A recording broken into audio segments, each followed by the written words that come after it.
आज माझ्या मोठ्या मुलीचा बर्थडे आहे. चला तुम्हाला मैत्रिणींना तिच्या भेटवते. हाय, कसं आहे तुम्ही?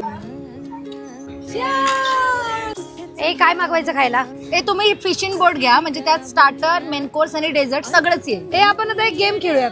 गेम अशी आहे, आमच्या प्रियाताईला तुम्ही एका शब्दात एक्सप्लेन करायचं. बडबडी, लाघवी, गोड, प्रेमळ, काजू कतली, मायाळू, राजकुमारी, बधीर, न त्रास देणारी ननंद, माझी सगळ्यात पहिली मैत्रीण, आनंदी, योद्धा, माझी दुसरी आई.